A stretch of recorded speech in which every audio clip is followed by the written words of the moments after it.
Hello everyone, this is Avinash and you are watching me on my YouTube channel The English Guide। Time and tense हम लोग पढ़ रहे थे, आज मैं उसी को कंटिन्यू करूंगा। चलेंगे हम लोग अगले टेंस पर।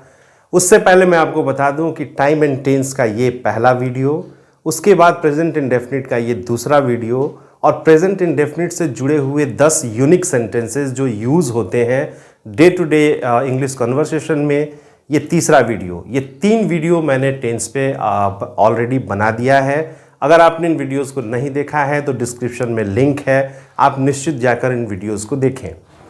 आज के इस वीडियो में हम लोग टेंस के अगले काइंड प्रेजेंट कंटिन्यूअस को पढ़ेंगे और समझेंगे कि इस टेंस को किस तरीके से ट्रांसलेट किया जाता है, किस तरीके से यूज़ किया जाता है। तो आइए आज के इस वीडियो को शुरू करता हूँ।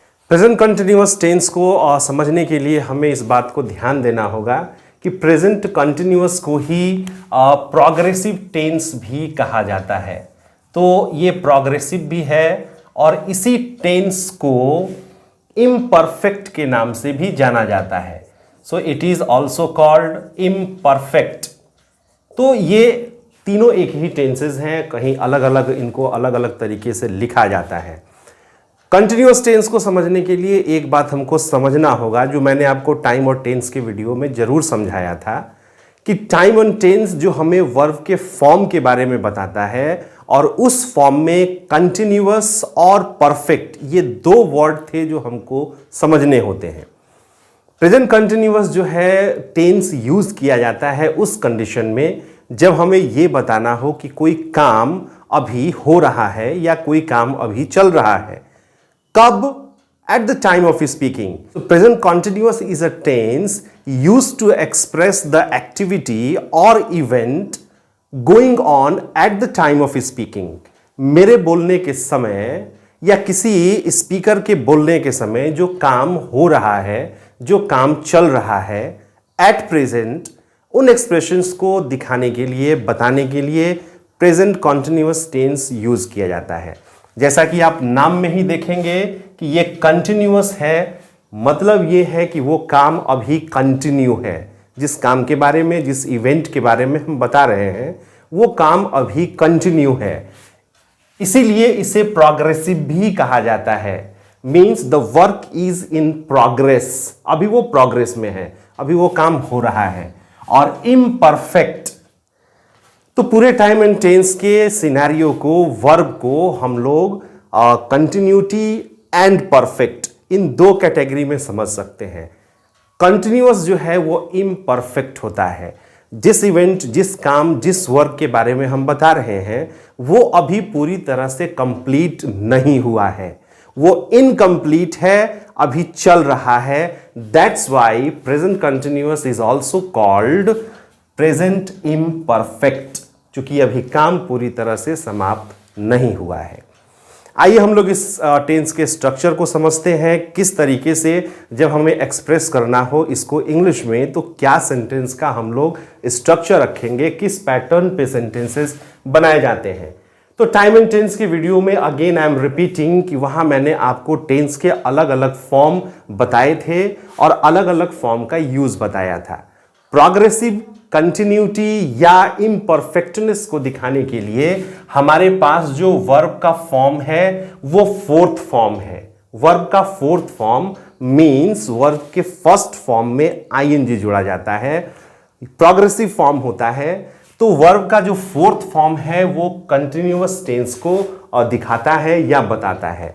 हमें इसके साथ इसको यूज करने के लिए एक ऑक्सिलरी जरूर यूज करनी होगी और वो ऑक्सिलरी के फॉर्म में हम लोग इज एम आर को रख सकते हैं।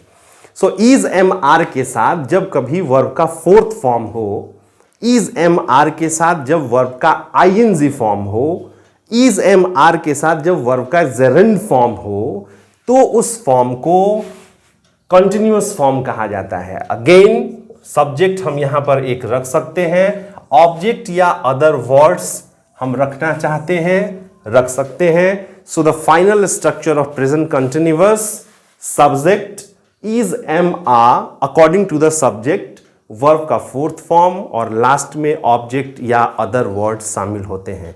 तो ये हमारा स्ट्रक्चर होता है सेंटेंस को फॉर्म करने का। जब हम लोग किसी काम को दिखाना चाहते हैं प्रेजेंट कंटिन्यूअस में, तो हमें इस स्ट्रक्चर को फॉलो करना होता है।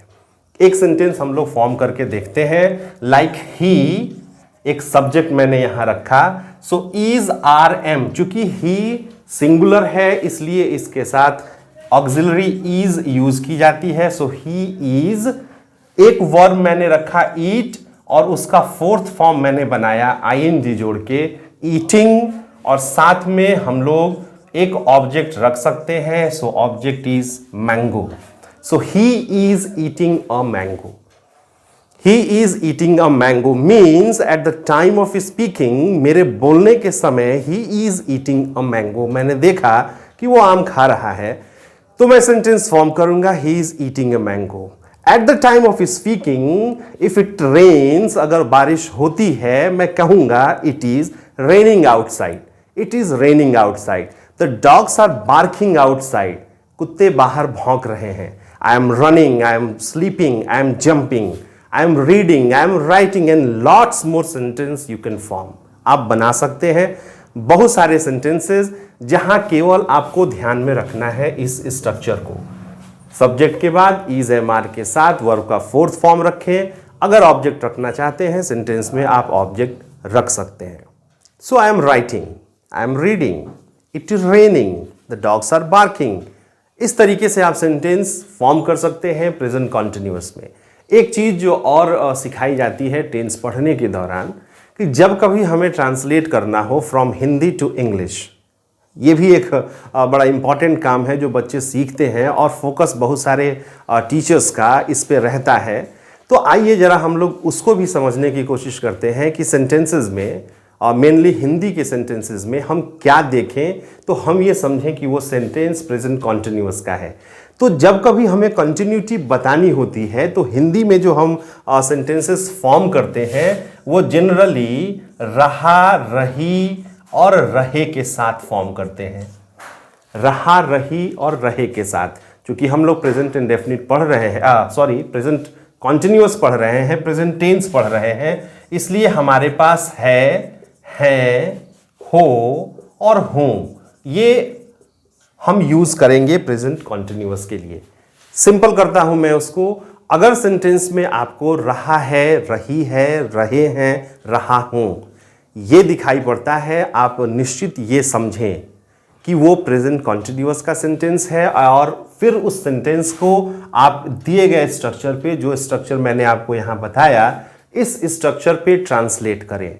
लाइक मैं लिख रहा हूं, मैं लिख रहा हूं। सेंटेंस के हिंदी वाक्यों में अंत में क्रियाएं होती हैं, तो रहा, रही भी अंत में होगा, लास्ट में होगा। रहा है देख के हम ये समझते हैं कि ये प्रेजेंट कॉन्टिन्यूअस है, एंड द ट्रांसलेशन इज मैं लिख रहा हूं, I am writing, I am writing. They are playing, वे खेल रहे हैं। इट इज रेनिंग, बारिश हो रही है। इस तरीके से रहा, रही और रहे जब भी हमें सेंटेंस में है, हो, हूं के साथ मिलें, प्रेजेंट कॉन्टिन्यूअस के सेंटेंस हैं, और दिए गए स्ट्रक्चर पर उसको हमें ट्रांसलेट करना चाहिए। आइए जरा इस टेंस के हम लोग कुछ और सेंटेंसेस को देखते हैं। लाइक हमें अगर नॉट यूज़ करना हो तो हम इस सेंटेंसेस में कहाँ यूज़ करेंगे। अगर प्रेजेंट कॉन्टिन्यूअस के सेंटेंसेस को हमें इंटेरोगेटिव बनाना है तो कैसे फॉर्म किया जाएगा। लाइक इंटेरोगेटिव के साथ नेगेटिव बनाना है तो क्या करेंगे। जब कभी हमें क्वेश्चन वर्ड इन सेंटेंसेस में यूज़ करना हो, लाइक कब, क्यों, कहाँ, कैसे, किसने, किसको, तो हम कैसे यूज़ करेंगे, क्या होगा उन सेंटेंसेस का स्ट्रक्चर और किस तरीके से वो हिंदी और इंग्लिश में फॉर्म किए जाएंगे सेंटेंसेस। तो आइए वीडियो में आगे हम लोग उनको देखें। प्रेजेंट कॉन्टिन्यूअस में जो और सेंटेंसेस हैं लाइक नेगेटिव, नेगेटिव के बाद इंटेरोगेटिव, इंटेरोगेटिव के साथ जब कभी हमें नेगेटिव भी रखना हो, और इंटेरोगेटिव ऐसे सेंटेंसेस जो क्वेश्चन वर्ड के साथ बनते हैं, उनके स्ट्रक्चर को जरा हम लोग जल्दी से देख लेते हैं। स्ट्रक्चर जो है नेगेटिव का, सब्जेक्ट के बाद आप इज एम आर रखेंगे, साथ में नॉट होगा, वर्ब का फोर्थ फॉर्म ऑब्जेक्ट होगा। इज एम आर के साथ लाइक ऑक्सिलरी के साथ जो नॉट है, आप उसके कॉन्ट्रैक्टेड फॉर्म को यूज कर सकते हैं। I suggest you to use contracted forms. मैं आपको सजेशन दूंगा कि कॉन्ट्रैक्टेड फॉर्म ही यूज करें। हालांकि ऑक्सिलरी के साथ कॉन्ट्रैक्टेड फॉर्म की एक वीडियो मैं डिटेल में बहुत जल्द अपने इस चैनल पे डालूंगा, जहां से आप ये देख सकते हैं कि किस तरीके से ऑक्सिलरी के साथ नॉट को कंबाइन किया जाता है, किस तरीके से उन्हें कॉन्ट्रैक्ट किया जाता है, शॉर्टन किया जाता है। लेकिन EZ-MR के साथ नॉट रखना है, आप उसे कॉन्ट्रैक्टेड में रखें या फुल में रखें। यह स्ट्रक्चर है नेगेटिव का, जहां नॉट ऑक्सिलरी के बाद यूज होता है। इंटरोगेटिव सेंटेंसेस के लिए ऑक्सिलरी वर्ब को पहले यूज करना है सब्जेक्ट के, तो सब्जेक्ट के पहले हमें ऑक्सिलरी वर्ब रखनी है, साथ में वर्ब का fourth form, object and sign of interrogation को निश्चित तौर से हम ध्यान रखेंगे, क्योंकि ये इंटरोगेटिव सेंटेंसेस हैं और इनमें sign of interrogation is must, ये जरूरी होता है। इंटरोगेटिव के साथ अगर हमें नेगेटिव सेंटेंस भी रखना है, ऐसे प्रश्न वाले सेंटेंसेस जो नेगेटिव भी होते हैं, तो EZ-MR के बाद आप सब्जेक्ट के बाद नॉट रखेंगे, साथ में वर्ब का फोर्थ फॉर्म होगा और ऑब्जेक्ट साइन ऑफ इंटरोगेशन, जैसा पहले था इंटरोगेटिव में वैसे ही होगा। यहां भी आप कॉन्ट्रैक्टेड फॉर्म यूज कर सकते हैं, like isn't, aren't, isn't and aren't. मैं एमेंट नहीं बोल रहा हूं, क्योंकि एमेंट कॉन्ट्रैक्टेड नहीं यूज किया जाता है। मैंने आपको बताया कि एक वीडियो में इस पर जरूर डालूंगा। सो यहां भी आप कॉन्ट्रैक्टेड यूज कर सकते हैं, बाकी सारी चीजें रिमेन सेम होंगी, वर्ब का फोर्थ फॉर्म, ऑब्जेक्ट और साइन ऑफ इंटरोगेशन। अगर क्वेश्चन वर्ड के साथ आपको सेंटेंस बनाना है, क्वेश्चन वर्ड सबसे पहले होगा, EZ-MR उसके बाद आप सब्जेक्ट रख सकते हैं, वर्ब का fourth form, object, sign of interrogation. Sentences हम इस पे फॉर्म करके देख सकते हैं, हालांकि मैं कोशिश करूंगा कि स्क्रीन पे सेंटेंसेस आपके लिए जरूर दूं, लेकिन अगर हमें नेगेटिव सेंटेंस बनाना है, सब्जेक्ट के बाद EZ-MR के साथ नॉट रखते हैं, like I am not writing a letter, I am not writing a letter, I am not sleeping, not के बाद वर्ब का फोर्थ फॉर्म।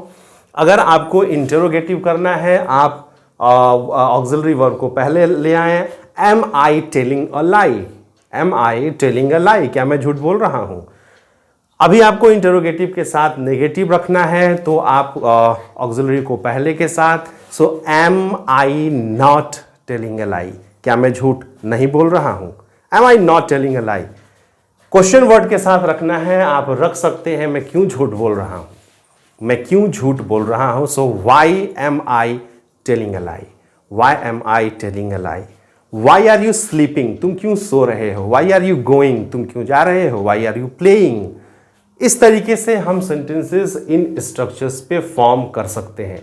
आप भी इन सारे स्ट्रक्चर्स को या तो आप इसका एक स्क्रीनशॉट ले लें या अपनी नोटबुक में निश्चित तौर पर इनको कॉपी करें और कॉपी करके इनकी प्रैक्टिस करें इन पे सेंटेंसेस। ये था प्रेजेंट कंटिन्यूअस, लेकिन प्रेजेंट कंटिन्यूअस से जुड़ी हुई कुछ इंपॉर्टेंट ट्रिक्स हैं, कुछ इंपॉर्टेंट बातें हैं जिन्हें आपको याद रखना चाहिए।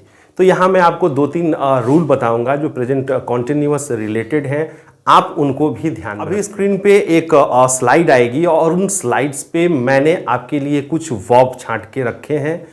इन वर्ब्स को याद रखना है कि जब कभी हमें इन वर्ब्स को यूज करना हो, like see, hear, feel, appear, ये सारी वर्ब जो आपके अभी स्क्रीन पे दिख रही हैं, इन वर्ब्स को अगर आप यूज करना चाहते हैं, सो इन जनरल ये कभी भी प्रेजेंट कॉन्टिन्यूअस में यूज नहीं होती हैं।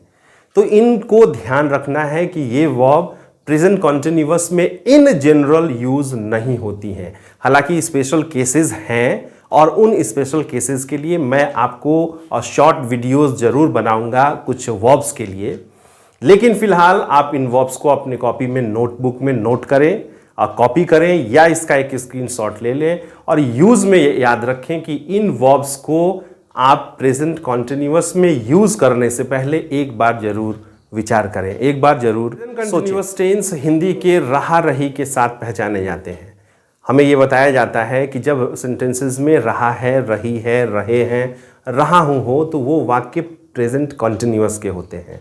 लेकिन कुछ सेंटेंसेस ऐसे भी होते हैं, कुछ वर्ब्स ऐसी भी होती हैं जो रहा रही के साथ कॉन्टिन्यूटी नहीं दिखाती हैं। उन सेंटेंसेस में रहा रही नहीं होने के बावजूद हमें यह समझना होता है कि वो सेंटेंसेस भी प्रेजेंट कॉन्टिन्यूअस से ही बिलोंग करते हैं। लाइक मैं खड़ा हूं, वह बैठा है, वे लेटे हैं, वह सोया है। इन सेंटेंसेस में आप देखेंगे कि रहा रही नहीं है, लेकिन फिर भी जो खड़ा होने का काम है जो मैं यहां अभी कर रहा हूं वो कंटिन्यूअस में है, वो एक कंटिन्यूटी के साथ है, वो एक निरंतरता के साथ है, वो लगातार हो रहा है। इसलिए ये जो कुछ वर्ब्स होती हैं बिना रहा रही के भी ट्रांसलेट होती हैं प्रेजेंट कॉन्टिन्यूअस में। तो मैं खड़ा हूं, I am standing, not I am stand, I stand, ये ट्रांसलेशंस गलत होंगे। मैं खड़ा हूं, आई एम स्टैंडिंग। वे बैठे हैं, दे आर सिटिंग। वह बैठा है, ही इज सिटिंग। वहां सिट में आईएनजी लगा के, स्टैंड में आईएनजी लगा के, ले में आईएनजी लगा के सेंटेंसेस को प्रेजेंट कॉन्टिन्यूअस में ट्रांसलेट किया जाता है। तो इन वर्ब्स को भी आप ध्यान में रखें। सोया है, लेटा है, बैठा है, पड़ा है, ये सारे वर्ब जो हैं वो कंटिन्यूअस में ट्रांसलेट। इसके बाद कुछ सेंटेंसेस ऐसे भी होते हैं जो थोड़े यूनिक तरीके से, कुछ यूनिक स्ट्रक्चर के साथ ट्रांसलेट होते हैं। जैसे कुछ सेंटेंसेस मैं आपको बताता हूं कि अंधेरा हो रहा है, अंधेरा हो रहा है। यहां आप देखेंगे कि सेंटेंस का जो सब्जेक्ट है वो कंफ्यूज करता है। इन सेंटेंसेस को एक स्पेशल वर्ब गेट के साथ ट्रांसलेट किया जाता है। सो अंधेरा हो रहा है, इट इज गेटिंग डार्क। वह बूढ़ा हो रहा है, ही इज गेटिंग ओल्ड। शेर खूंखार हो रहा है, the lion is getting wild. इस तरीके से गेट के साथ आप सेंटेंसेस को प्रेजेंट कॉन्टिन्यूअस में ट्रांसलेट कर सकते हैं। इन सेंटेंसेस को भी आप निश्चित तौर पर अपने ध्यान में। मैं अगले साल एक और नया चैनल शुरू करने जा रहा हूं। So I am going to start a new channel next year. इस तरीके के सेंटेंसेस भी प्रेजेंट कॉन्टिन्यूअस में यूज किया जाते हैं, जहां आप गो वर्ब को आईएनजी के साथ रखते हैं और एक दूसरा जो वर्ब है उसको भी सेंटेंस में यूज करते हैं। So I am going to buy a new car next year, I am going to build a house next year. इस तरीके के सेंटेंसेस भी प्रेजेंट कंटिन्यूअस में यूज किए जाते हैं। तो प्रेजेंट कंटिन्यूअस इतना ही। इसके अलावा इस टेंस की आप प्रैक्टिस करें, बहुत सारे सेंटेंसेस इस पर बनाएं, संभव हो तो ट्रांसलेशन भी करें, और जब कभी आप लिख रहे हैं या बोल रहे हैं इस सेंटेंस को ज़्यादा से ज़्यादा यूज़ करें। तो आज के इस वीडियो में इतना ही। मिलता हूं बहुत जल्द आपसे एक अगले वीडियो में, जहां हम लोग टेंस के एक अगले काइंड को डिस्कस करेंगे और सीखेंगे कि किस तरीके से उस सेंटेंस को, उस टेंस को यूज़ किया जाता है। तब तक के लिए I am Avinash signing off.